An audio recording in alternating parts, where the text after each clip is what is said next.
우리 한 절씩 교독하겠습니다. 제가 2절을 읽습니다. 너희가 모든 일에 나를 기억하고 또 내가 너희에게 전하여 준 대로 그 전통을 너희가 지킴으로 너희를 칭찬하노라.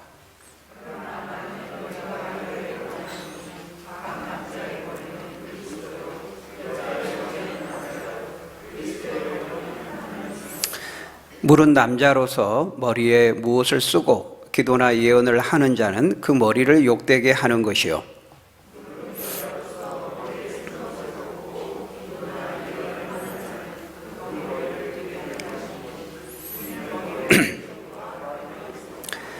만일 여자가 머리를 가리지 않거든 깎을 것이요. 만일 깎거나 미는 것이 여자에게 부끄러움이 되거든 가릴지니라.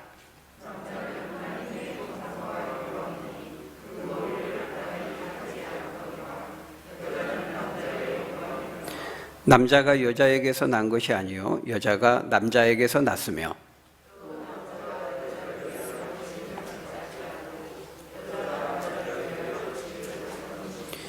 그러므로 여자는 천사들로 말미암아 권세 아래에 있는 표를 그 머리 위에 둘지니라.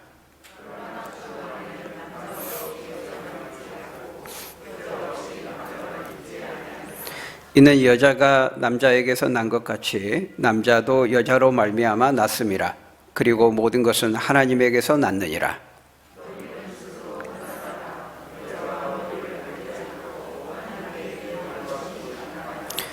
만일 남자에게 긴 머리가 있으면 자기에게 부끄러움이 되는 것을 본성이 너희에게 가르치지 아니하느냐.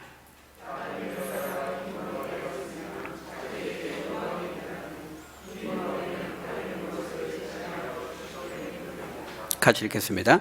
논쟁하려는 생각을 가진 자가 있을지라도 우리에게나 하나님의 모든 교회에는 이런 관례가 없느니라. 아멘. 오늘 보면은 하나님이 세우신 권위와 질서에 대해서 우리에게 말씀합니다. 특별히 오늘날 우리 남녀 간의 이런 성적인 갈등, 세대 갈등, 빈부 갈등, 우리나라에 참 갈등이 많은데요. 굉장히 심각한 갈등 중에 하나가 바로 특별히 20대, 30대 오늘날 젊은이들이 가지고 있는 이 갈등이 바로 이 남녀 간의 성적인 갈등입니다. 그런 점에서 오늘 본문은 우리에게 매우 중요한 지침을 준다고 말할 수 있겠습니다. 오늘 본문은 바로 이 하나님이 세우신 권위와 질서에 대해서 말씀하는데요. 어떤 상황에서 지금 우리에게 말씀하고 있습니까? 오늘 우리들처럼 이렇게 성도들이 함께 모여서 회중으로 예배를 드리는 바로 그 공예배의 상황에서 지금 사도 바울이 고린도 교회가 모여서 드리는 그 공예배의 상황에서 지금 지침사항을 말씀하고 있는 것입니다.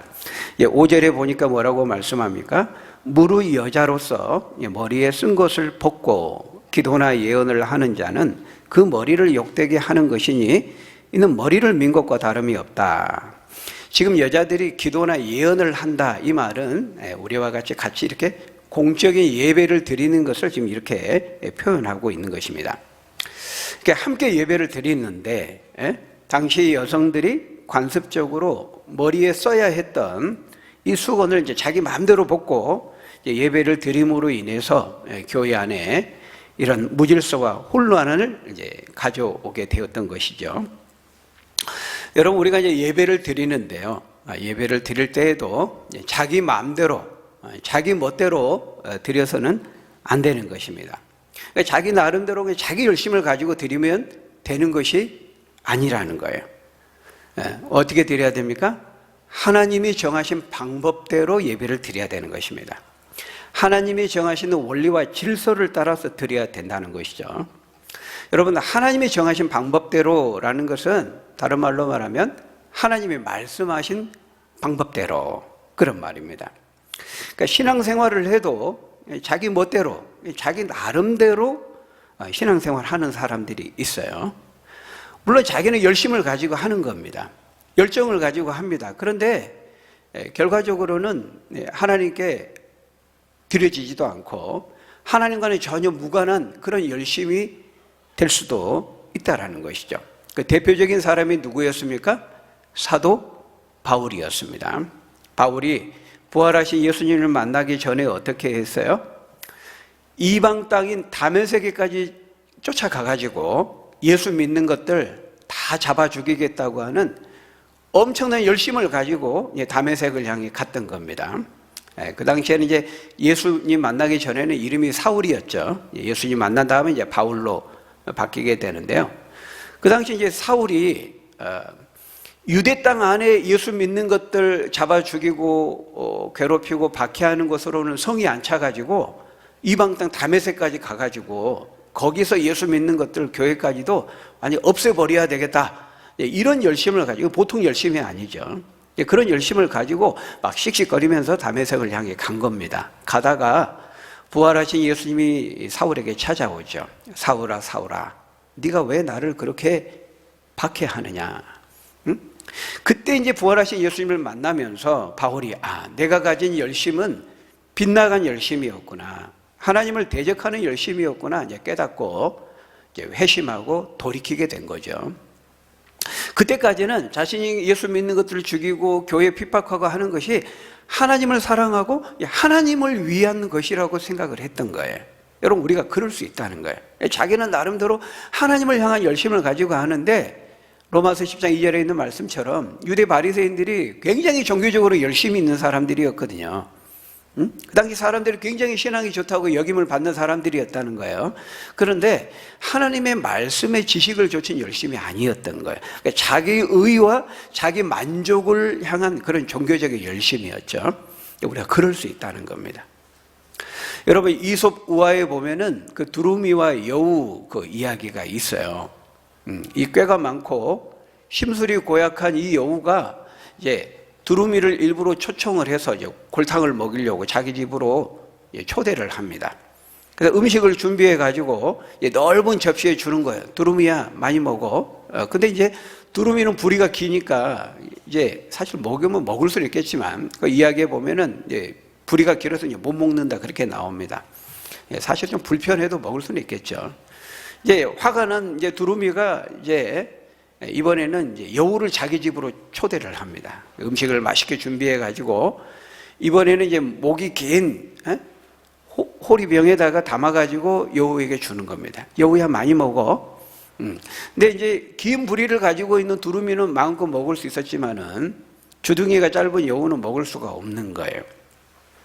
물론 이 이야기는 자기가 한 그대로 되돌려 받는다고 하는 그 인과응보에 대한 교훈을 주는 이야기지만은, 여러분, 예를 들어서 만일 두루미가 좋은 의도를 가지고 선한 마음을 가지고 여우를 그렇게 초청했다고 생각해 봐요. 자기는 나름대로 열심을 가지고 잘 대접해야 되겠다, 음식을 준비해서 목이 긴 호리병에다 여우에게 준 겁니다.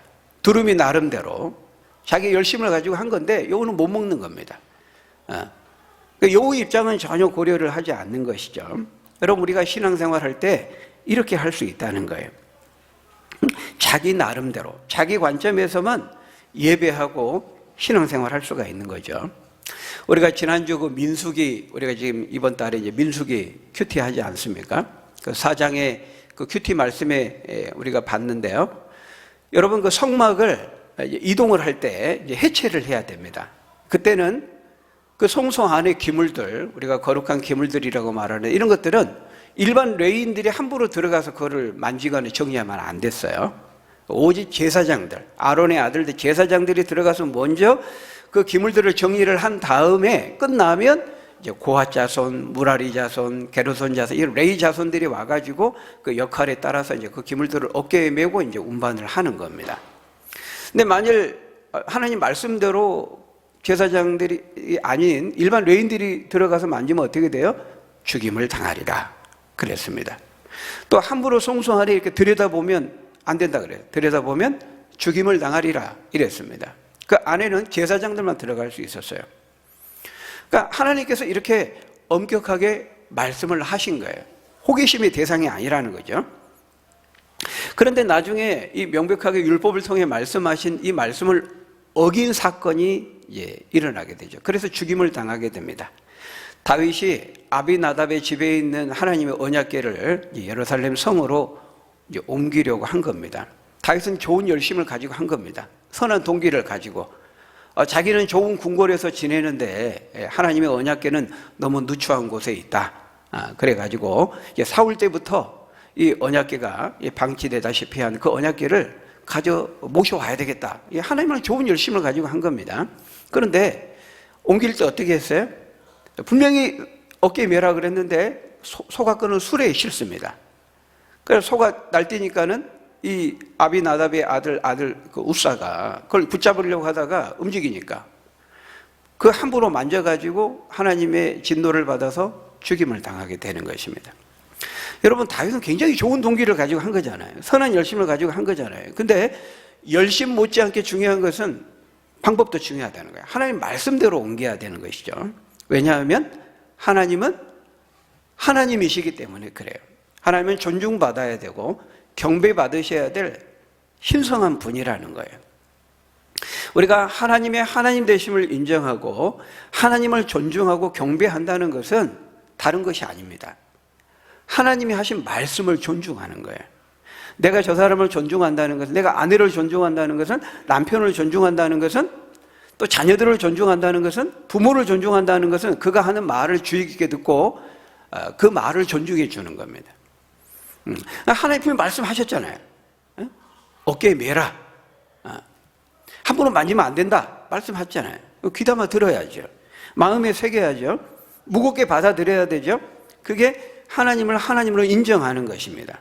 그분을 높이고 경배하는 것이 된다는 거예요. 여러분, 우리가 지금 뭐 하고 있습니까? 하나님 예배하고 있습니다. 우리가 하나님을 예배한다 이렇게 말합니다. 그 말은 우리가 이 예배를 누구에게 드리는 거예요? 우리가 예배한다라는 이 말에는, 예배라는 말에는 드리라는 말이 포함되어 있어요, 한자에. 그러니까 정확한 말은 우리가 예배한다라는 말이 맞습니다. 예배를 드린다라는 말이기보다는. 왜냐하면 예배, 배자 자체가 경배하고 높이고 드린다는 의미가 포함되어 있기 때문에 국어 문법적으로는 예배한다가 맞아요. 예배를 드린다보다. 그렇죠. 우리는 이제 다 이렇게 드리는 의미로서 예배를 드린다 이렇게 쓰는데, 여러분, 예배는 하나님께 드리는 겁니다. 그러니까 하나님이 받으셔야 되는 거죠. 하나님이 만족해야 되는 거예요.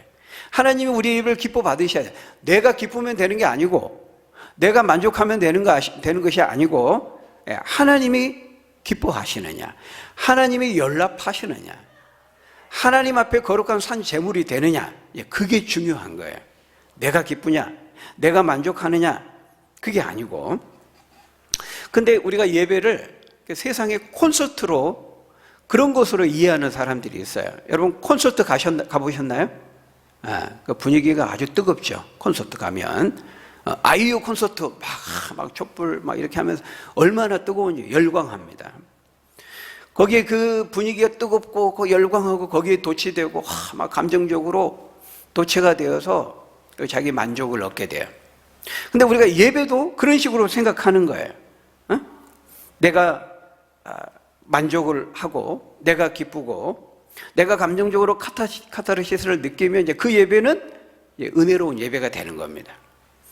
자기가 기준이 되고 자기 만족이 기준이 되는 거죠. 근데 예를 들어서 예배 시간에 막 죄에 대해서 막 설교하고 뭐 회개하라고 설교자가 말하고 기분이 별로 안 좋습니다. 그때는 이제 은혜로운 예배가 안 되는 거예요. 누가 기준이 되는 거예요? 자기가 기준이 되는 거예요. 자기 기분, 자기 만족. 여러분, 예배는 하나님이 기준이 되는 겁니다. 우리가 하나님께 드리는 거거든요. 그러니까 하나님이 받으셔야 되고 하나님이 기뻐하셔야 되고 하나님이 만족하셔야 한다는 거예요. 우리가 물론 하나님을 기쁘시게 하는 예배로 드려지게 되면 우리도 기쁘지요. 그렇게 되는 겁니다. 그렇지만 항상 우리는 그 우선순위를 기억해야 돼요. 나의 만족이 우선이 아니고 하나님이 만족하는 것이 우선입니다. 하나님이 기뻐 받으셔야 되고, 하나님이 받으시는 예배인가, 우리가 늘 이걸 생각하면서 예배를 드려야 되는 것입니다. 바로 그런 관점에서 볼 때 오늘 본문에 나오는 이 고린도 교회의 공적인 예배는 하나님의 말씀을 따르지 않는 그런 무질서와 혼란의 문제가 있었던 거예요, 공예배 가운데. 그래서 거기 2절에 보면은, 오늘 보면 2절에 보면은 너희가 모든 일에 나를 기억하고 또 내가 너희에게 전하여 준 대로 그 전통을 너희가 지킴으로 너희를 칭찬하노라. 그러나 나는 너희가 알기를 원하노니 하면서 이제 머리에 수건을 쓰지 않고 예배드리는 그 문제를 말하고 있어요. 그러니까 2절에서는 지금 칭찬을 하고 있어요. 3절부터는 책망과 훈계를 하고 있는 겁니다. 그러니까 2절에 나오는 대부분의 고린도 교회 성도들은 바울이 전하해주고 가르쳐준 그 진리의, 여기 보면 전통이라고 말하고 있는데, 이거는 진리의 말씀이죠. 그것을 잘 지키고 있었는데, 일부 이제 소수의 사람들이, 여성들 가운데 문제를 일으킨 사람들이 있었던 거예요. 여러분, 여기서 말씀하는 이 전통이라는 것은요, 여자가 머리에 수건을 쓰고 이제 공예배에 참석하는 것을 말해요. 그런데 이제 그 중에 어떤 사람들은 이 전통을 지키지 않고 이제 마음대로 수건을 벗어버리고 남자들과 똑같이 기도나 이제 예언을 한 겁니다. 예배에 참여한 거예요. 이제 바로 그것을 사도 바울은 하나님께서 창조하신 남성과 여성을 창조하신 그 창조의 질서를 통해서 그렇게 하는 것은 잘못된 것이라는 것을 지적하고 있는 거예요.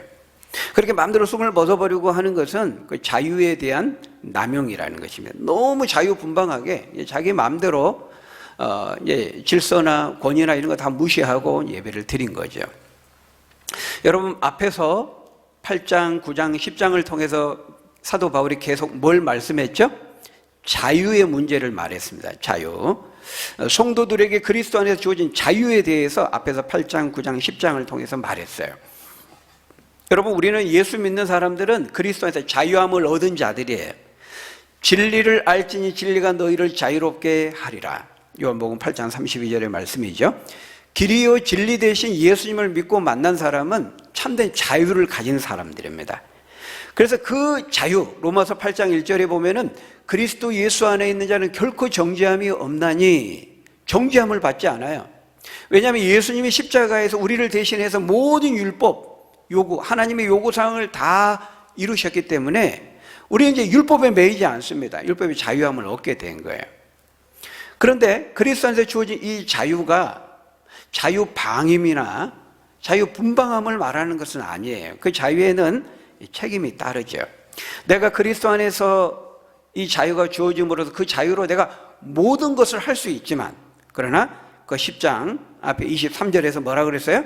모든 것이 내 자유로 가능하지만, 그러나 모든 것이 유익한 것은 아니고, 모든 것이 다른 사람이 덕이 되는 것이 아니라면 내 자유를 행사할 때 어때요? 주의가 필요하고 절제가 필요하고, 내가 이렇게 말하고 이렇게 행동할 때 이것을 먹고 이것을 행하고 여기에 갈 때 다른 사람, 그것을 보는 다른 사람에게 유익이 되지 않고 덕이 되지 않는다면, 이웃을 영적으로 사랑하는 데 도움이 되지 않는다면, 하나님께 영광이 되지 않는다면 나에게 자유가 있지만 그 자유를 행사하는데 절제와 자기 절제가 필요하다, 이제 그런 얘기를 했던 겁니다. 근데 바로 이 고린도 교회에서 공예배에 자기 마음대로 수건을 벗어버리고 어떤 질서를 무시하고 권위를 무시 이렇게 하는 거는 그 자유에 대한 남용이라는 거예요. 그렇게 자유분방하게 자기 마음대로 예배를 드리는 일부 여성들이 있었던 겁니다. 교회 안에서의 권위와 질서를 무시하고 마음대로 머리에 쓴 것을 벗고 예배를 드린 거죠. 여러분, 이 당시 이제 머리에 이 수건을 쓴다는 것의 의미를 우리가 좀 이해할 필요가 있어요. 여러분, 오늘날 가톨릭 천주교에서는 어떻습니까? 여성들이 예배 드릴 때 여러분 보셨나요? 미사 드릴 때 머리에 뭘 쓰고 있습니다. 지금도 하얀 천을 쓰고 있어요.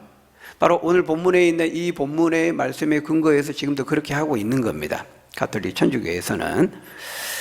그러니까 이걸 제가 수건이다 이렇게 표현을 했는데 정확한 모양은 알려지지 않았어요. 근데 이제 약간 수건 같은 흰천 이렇게 이해하시면 되겠어요. 가톨릭은 지금도 미사 드릴 때 여성들이 그걸 쓰고 예배를 드리는 것을 여러분 볼 수 있죠.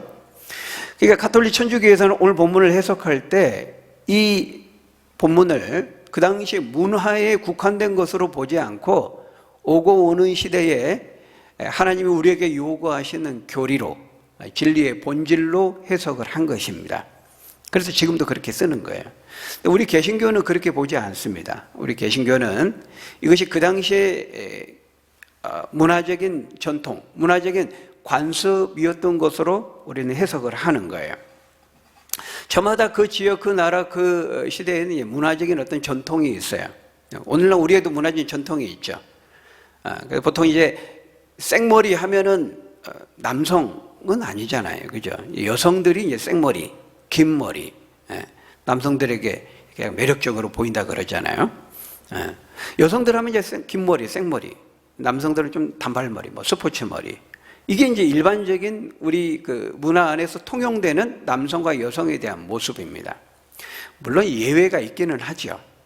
그 당시에 어떤 일반적으로 통용되어진 그런 문화에 대한 어떤 파격을 시도하는 어떤 금기를 깨려고 하는 그런 이제 사람들이 항상 있습니다.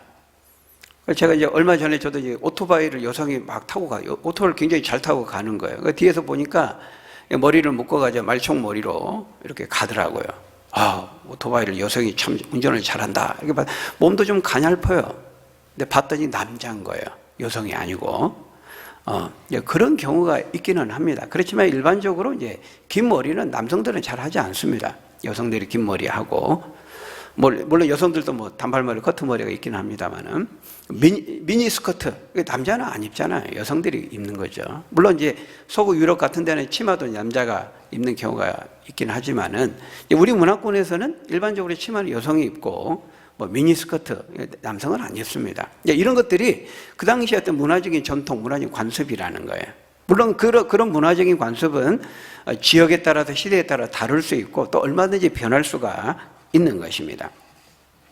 그런데 이제 이 당시 고린도 교회가 속해 있는 이 그리스 헬라 문화권에서는 여성들이 긴 머리를 하지 않거나 또는 머리에 천을 두르지 않는 것은 그 이미지가 좋지 않았습니다. 예를 들면 매춘부라든지, 오늘날도 매춘부 막 그렇게 하잖아요. 립스틱 짙게 바르고 뭐 아주 짧은 미니스커트 입고 막 그렇잖아요. 껌 막 좀 씹으면서.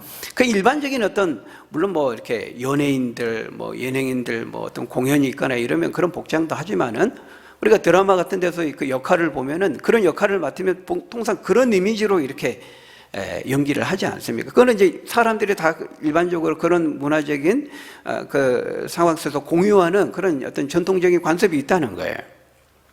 근데 이제 이 당시 헬라 문화권에서 여성들이 머리에 천을 쓰지 않는 것은 좋은 인식을 주지 못하는 그런 문화적인 관습이 있었다는 거예요.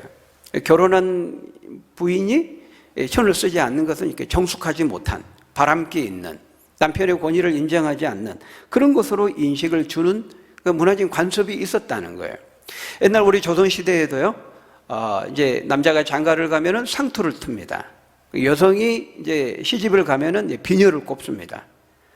그러나 이제 남자나 여자나 결혼을 하지 않는 처녀 총각은 딱 가운데 5대5로 갈라가지고 머리를 따죠. 그게 이제 우리나라 그 당시 그 조선시대의 문화에서의 관습이었다는 거예요. 근데 남자가 결혼을 했는데도 상투를 틀지 않고 총각 행사하려고, 여성이 결혼을 했는데도 유부녀임을 드러내지 않기 위해서 비녀를 꼽지 않는 것은 그 당시 문화적인 관점에서 보면 남봉꾼이거나 정숙하지 못한 여인으로서 그 시대에서는 비난을 받았다는 거예요. 그런 것과 같은 거예요. 이 당시 고린도 교회 안에서 여성이 머리에 쓴 것을 벗고 기도나 예언을 하는 것은 그런 문화적인 상황에서 사람들이 어떻게 그걸 이해했느냐가 중요한데, 어떻게 이해했다는 거예요? 남편의 권위를 무시하고 남편에게 수치를 안겨주는 것으로 이해를 하는 그런 문화적인 관습이 있었다는 것입니다. 그런 맥락에서 지금 말하고 있는 거예요. 그래서 사도 바울은 3절에서 말합니다. 3절에 보니까, 그러나 나는 너희가 알기를 원하노니 각 남자의 머리는 그리스도요, 여자의 머리는 남자요, 그리스도의 머리는 하나님이시라. 여기 보니까 이제 머리에 대한 이야기를 하고 있습니다. 여기서의 이 머리됨이라고 하는 것은, 이 머리라는 것은 권위를 가리킵니다. 권위, 질서를 말하는 것입니다. 우리가 아무리 예수님을 믿고 그리스도 안에서 하나가 됐다 할지라도 하나님이 정하신 질서와 권위는 있다는 거예요. 이걸 존중해야 된다는 거예요. 그래서 교회 안에서 회중들을 이끄는 리더십, 지도력, 이거는 하나님이 여성이 아닌 남성에게 부여하셨다는 거예요. 그래서 이것을 이제 사도 바울은 가정으로까지 확대해서 적용해서 말합니다. 남자는 결혼을 하게 되면 여자의 머리가 된다는 것입니다. 하나님이 정하신 질서라는 거예요. 7절에서 9절을 보면요, 우리 7절부터 9절 말씀 한번 같이 읽어볼까요? 7절부터 9절 시작. 남자는 하나님의 형상과 영광이니 그 머리를 마땅히 가리지 않거니와 여자는 남자의 영광이니라. 남자가 여자에게서 난 것이 아니요 또 남자가 여자를 위하여 지음을 받지 아니하고 여자가 남자를 위하여 지음을 받은 것이니. 여러분, 여기 이제 남자가 가정 안에서 여자의 머리가 된다. 남편이 아내의 머리가 된다. 이 말은 아내와 자녀를 주관하고 다스리는 그 영적 리더십의 권위를 하나님께서 남편에게 주셨다는 것을 말하는 거예요. 그래서 이건 신약성경이 일관되게 말합니다. 한 군데에서만 나오는 게 아니고 에베소서나 골로새서나 다 동일하게 나오는데요. 에베소서 5장 22절부터 24절을 보면 이제 각각 아내와 남편에 대한 그 도리와 역할을 말씀하는데요. 거기서도 동일하게 말씀하고 있어요. 우리 같이 읽어볼까요? 에베소서 5장 22절에서 24절 같이 읽습니다. 시작. 아내들이여 자기 남편에게 복종하기를 주께 하듯 하라. 이는 남편이 아내의 머리됨이 그리스도께서 교회의 머리됨과 같음이니 그가 바로 몸의 구주시니라.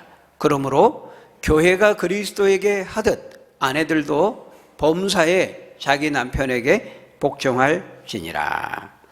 여기 보면 아내에 대한 남편의 그 머리됨을 말씀하면서 그 머리됨이라고 하는 것은 가정 안에서 아내와 자녀들을 다스리는 그 리더십의 권위를 말하는 것을 알 수가 있어요. 반면에 그러면 남편들에게는 뭘 요구하십니까? 뭘 말씀합니까? 에베소서 5장 25절에 보면 이렇게 말씀합니다. 같이 읽습니다. 시작.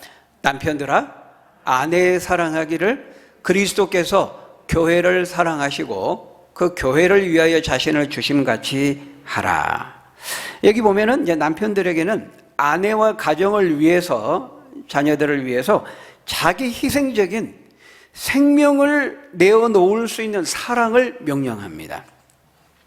그렇기 때문에 여러분, 여기서 그 아내의 머리가 된다, 남편이. 이 머리됨이라고 하는 것은 무슨 유교에서 말하는 그런 가부장적인 어떤 특권이나 자기 마음대로 하는 권세 부름이나 횡포가 전혀 아닙니다. 그러니까 하나님 앞에서 책임을 지는 머리됨입니다. 책임을 지는 지도력입니다.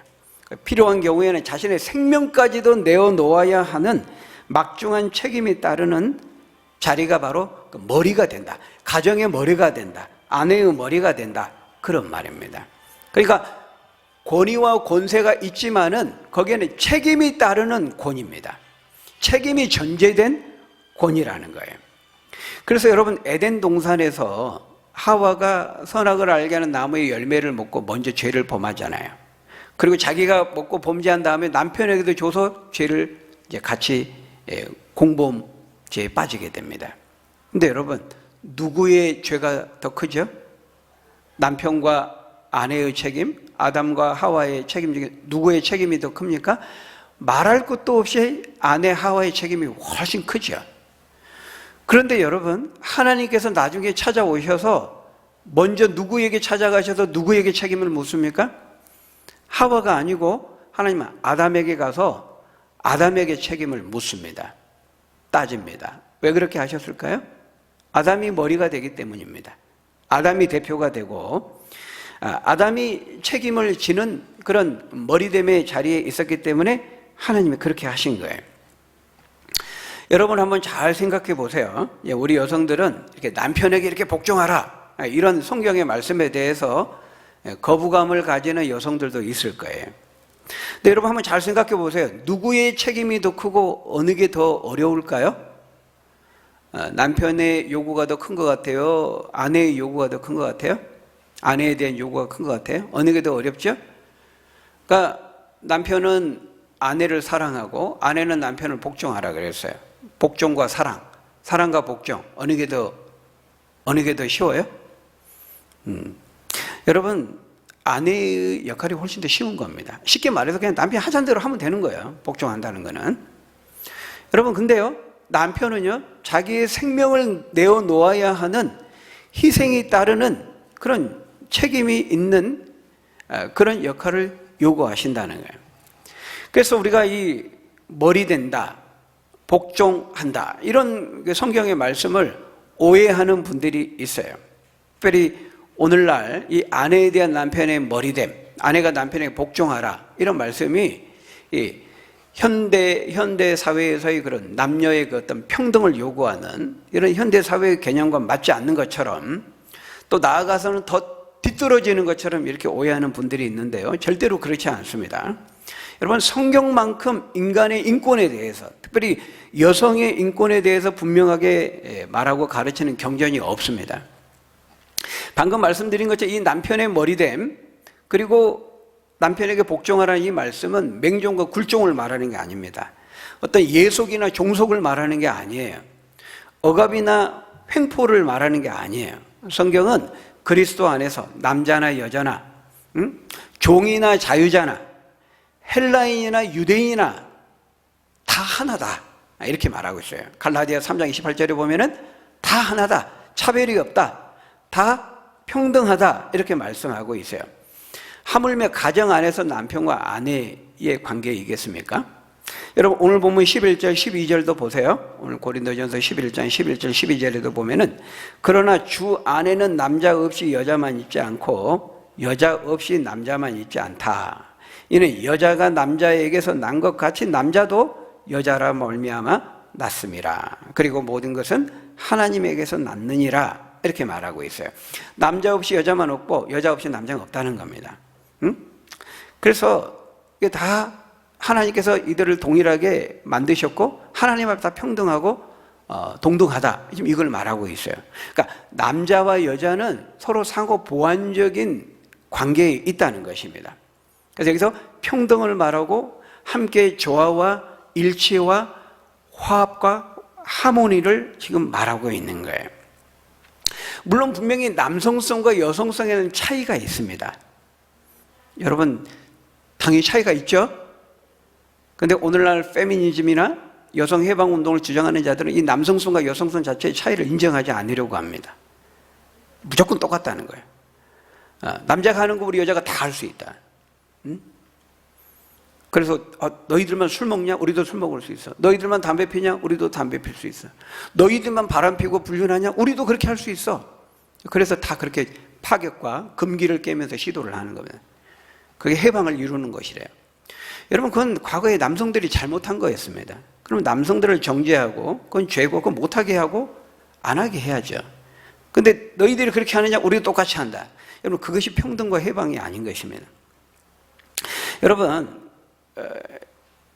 어떤 이야기를 하냐면, 우리가 성인지, 요즘 성인지라는 말을 쓰는데요, 내가 남성이라는 것을 인식하는 거, 성인지라고 말해요. 내가 여성이라는 것을 인식하는 거, 내가 여자라고 남자라는 걸 인지하는 거, 이걸 성인지라고 하는데, 여러분, 그 성인지를 오늘날 어떤 식으로 얘기를 합니까? 그것은 남성과 여성이라고 하는 어떤 존재론적으로 어떤 신이 있어서 그걸 정해주는 게 아니고, 그 사회에서 다 강요당하고 세뇌당해서 환경의 교육의 영향에 의해서 그렇게 인식이 강요되었다는 겁니다. 내가 남성이 여성인지 내가 결정하는 것이지 생물학적으로 어떤 하나님이, 신이 그런 결정해 주는 게 아니라는 거예요. 여러분, 어떻게 생각하세요?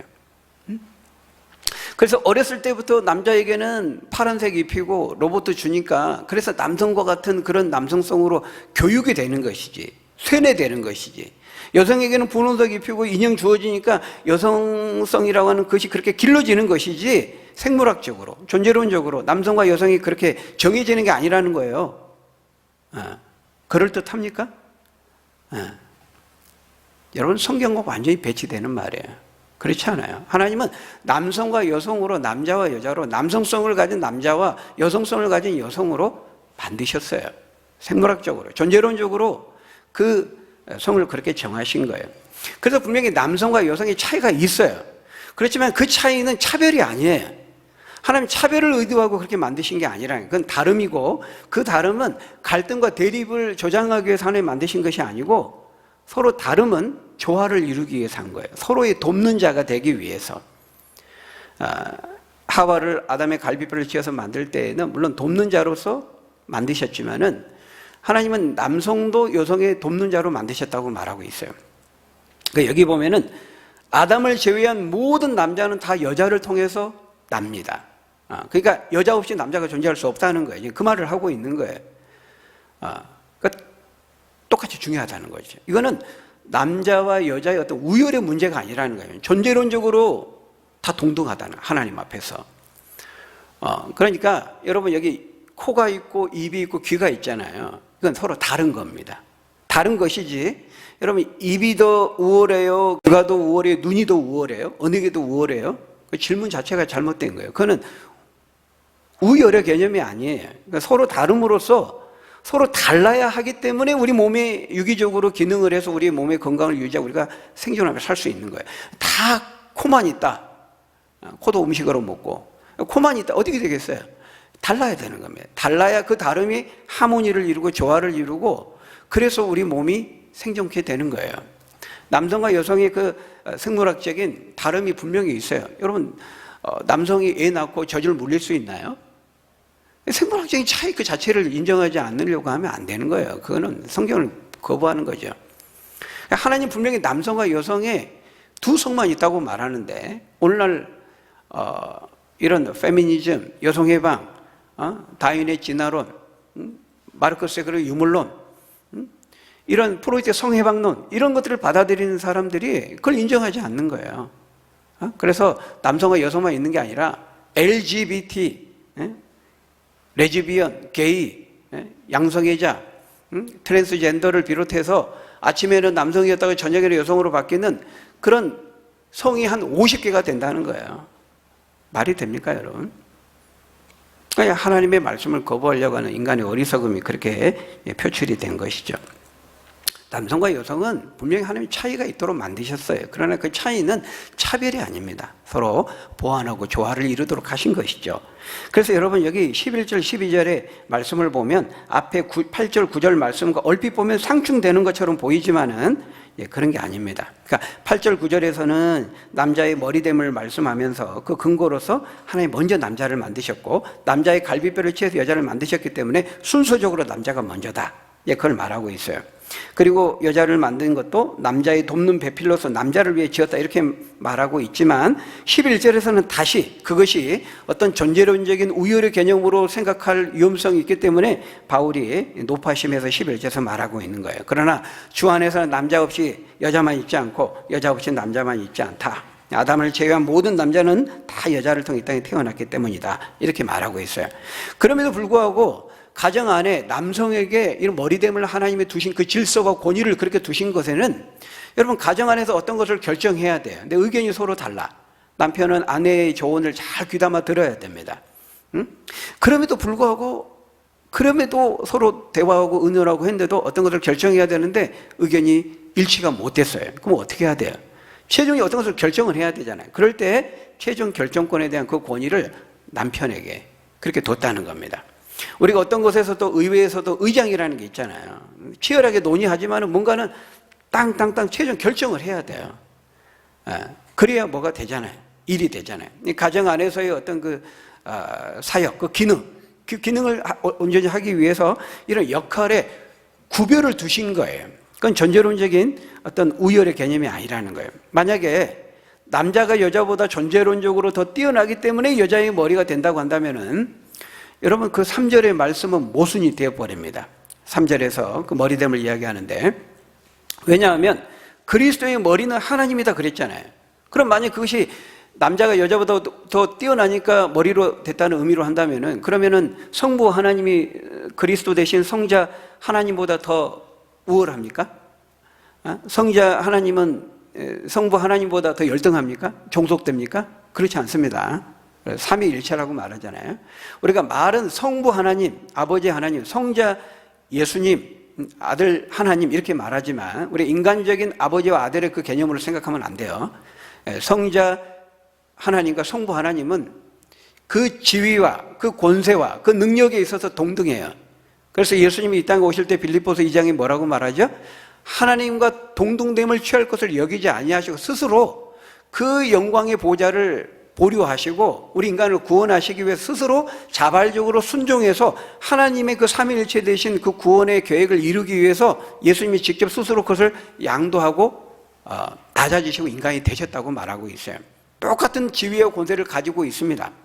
종속되는 게 아니에요. 그런 것처럼 성부 하나님과 성자 그리스도의 관계가 똑같이 남편과 아내의 관계에 성립이 된다는 것을 지금 사도 바울은 말하고 있는 거예요. 그러니까 성부 하나님의 성자 하나님보다 더 우월하기 때문에 머리가 된 것이 아닌 것처럼 남편이 아내의 머리가 된다는 것은 존재론적으로 뛰어나고 여성은 더 열등하고 그러기 때문이 아니라는 것을 말하고 있는 거예요. 다만 그 가정의 기능과 역할을 하기 위해서 역할을 구분한 것이죠. 권위와 질서를 두신 것입니다. 그건 마치 뭐가 같냐면요, 하나님은 온 세상을 창조하신 다음에 인간을 제일 마지막에 창조하시면서 그 인간에게 모든 동식물 이 세상을 관리하고 지배하고 다스리는 권한을 인간에게 위임하셨습니다.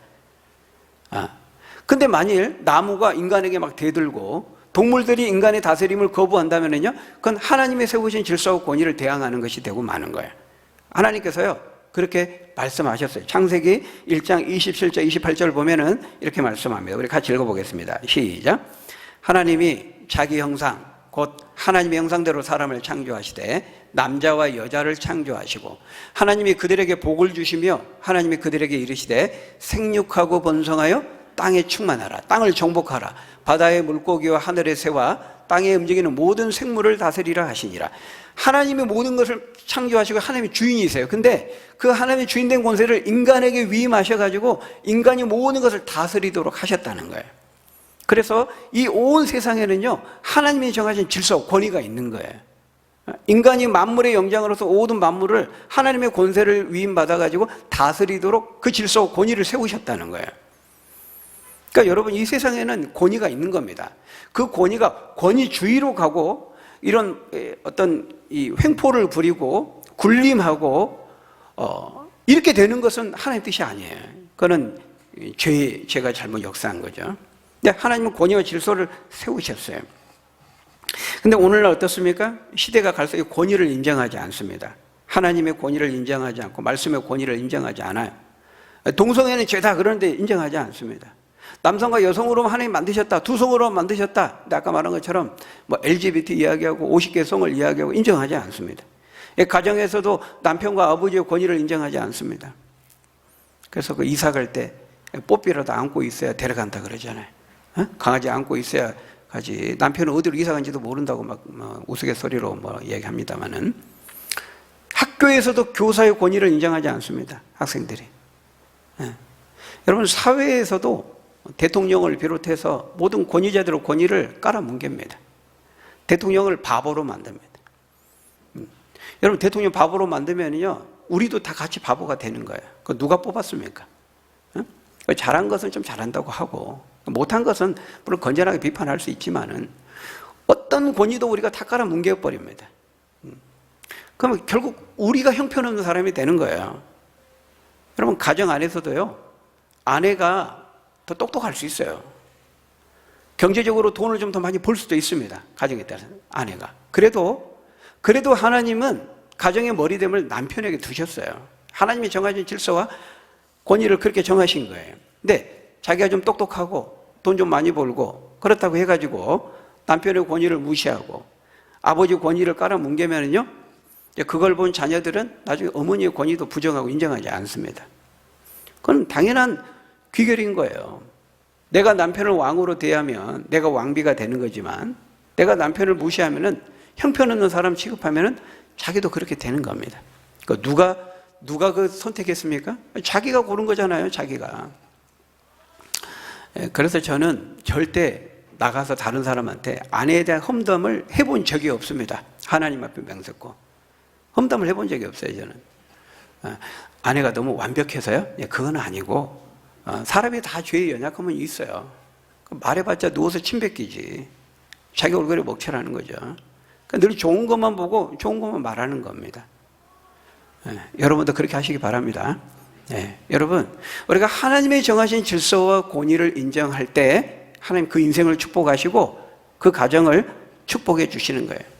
근데 오늘날 이런 세상의 가르침이 얼마나 우리를 혼란스럽게 하는지 몰라요. 여러분, 말씀을 마치겠습니다. 그 2절에 보면요, 그 전통에 대해서 말하죠. 여러분, 전통에는요, 계속해서 지키고 고수하고 보존해야 될 전통이 있는가 하면 깨뜨리고 부수고 바꾸고 버려야 될, 개혁해야 될 전통이 있어요. 전통이니까, 우리가 지금까지 늘 해왔으니까 무조건 그렇게 해야 된다? 여러분 그렇습니까? 전통은 너무 오래된 것이고 시대에 뒤떨어진 것이고 옛날 것이니까 무조건 폐기 처분해야 된다. 여러분 그렇습니까? 여러분 버려야 될 전통이 있고 지켜야 될 전통이 있다는 거예요. 예수님께서 복음서에서 말씀했어요. 마가복음 7장 7절에서 8절을 보면요, 바리새인과 서기관들이 어떻게 했어요? 사람의 계명으로 교훈을 삼아서 가르치니 나를 헛되이 경배하는도다. 너희가 하나님의 계명은 버리고 사람의 전통을 지키느니라. 이렇게 책망하고 있어요. 바리새인과 서기관들은요, 지켜야 될 하나님 말씀을 안 지키면서 자신들이 만든 인간적인 전통을 마치 하나님의 말씀이고 명령에 둔갑시켜가지고 사람들을 지키도록 요구했어요. 자기들도 안 지키고 못 지키면서 그렇게 한 거예요. 하나님이 명령하신 게 아니에요. 자기들의 편견, 선입견, 그런 어떤 문화적인 관습에 의해서 만들어진 것을 마치 하나님의 명령이냐, 꼭 지켜야 될 하나님 말씀이냐, 그렇게 만들어버린 거예요. 여러분 우리가 이거 잘 분별해야 됩니다. 이게 정말 꼭 지켜야 될 하나님의 진리의 말씀에 근거한 전통인가, 인간이 어떤 편견, 선입견, 그 시대의 어떤 문화적인 일시적인 관습에 의해서 만들어진 것을 하나님의 말씀으로 착각하고 있는 것인가, 우리가 잘 분별해야 돼요. 여러분 우리가 진보, 보수 이런 얘기합니다. 진보, 보수라는 이 말의 쓰임새가 굉장히 다양하죠. 정치적으로, 경제적으로, 또 학문적으로 굉장히 폭넓게 다양하게 씁니다. 그러나 이제 일반적으로 우리가 진보하면은 기존의 것을 바꾸고자 하는 성향을 가진 사람들 우리가 진보 이렇게 말합니다. 보수는 기존의 것을 좀 지키고 보존하려고 하는 성향을 가진 사람들 우리가 보수 이렇게 말해요. 여러분 예수 믿는 사람들은 진보가 돼야 돼요? 보수가 돼야 돼요? 질문 자체가 틀렸어요. 우리 진보도 아니고 보수도 아니에요. 지켜야 될 전통이 있고 버려야 될 전통이 있다니까요. 우리 기준은 뭡니까? 하나님의 말씀이에요. 하나님의 말씀을 통해서 말씀의 기준이 되어서 그 말씀에 비추어서 오늘 우리를 볼 때 이거는 말씀과 일치한다. 그럼 지켜야 되는 거예요. 그거는 좋은 전통이에요. 버리면 안 돼요. 그거는. 근데 내가 딱 보니까 우리가 하고 있는 것이 말씀과 빗나가 있다, 벗어나 있다. 그거는 버려야 돼. 그거는 개혁돼야 돼요. 그거는 잘못된 전통이에요. 그거는 깨뜨려야 되는 거예요. 여러분 이것을 가르쳐준 사람들이 바로 우리 개혁주의, 종교개혁자들의 전통입니다. 솔라 스크립추라. 오직 성경으로, 오직 말씀으로. 하나님 말씀이 기준이 되는 거예요. 사람들이 기준이 아니고 얼마나 많은 사람들이 그걸 지지하느냐 말하느냐 그게 중요한 게 아니고 동성애자들 지지하는 사람들이 점점 많아지고 있거든요. 그러면 여기 따라야 되나 보다. 그게 아니고 우리는 기준이 하나님의 말씀인 거예요. 하나님 말씀에 비춰봐서 이게 옳다. 그러면 계속 지켜야 되는 것이고, 지금 하나님의 말씀 벗어나 있다. 그러면 버려야 되는 것이고, 과감히 개혁해야 되는 것이고, 그렇게 하는 것입니다. 여러분, 우리가 우리 기준이 성경을 통해서 진리의 좋은 전통을 붙잡고 그 하나님의 진리의 말씀에 순종해서 우리가 하나님의 그 축복을 받아 누리고 증거할 수 있는 저와 여러분들이 다 되시기를 예수님의 이름으로 간절히 축원합니다. 우리 기도하겠습니다. 아버지 하나님, 우리에게 이 진리의 말씀, 말씀의 귀한 전통을 우리에게 허락해 주시니 감사합니다. 이 말씀을 잘 붙잡고 그 말씀에 순종해서 약속된 축복을 누릴 수 있는, 알지 못하려면 전할 수 있는 우리 믿음의 사람들 다 될 수 있도록 인도해 주옵소서. 예수님 이름으로 기도합니다. 아멘.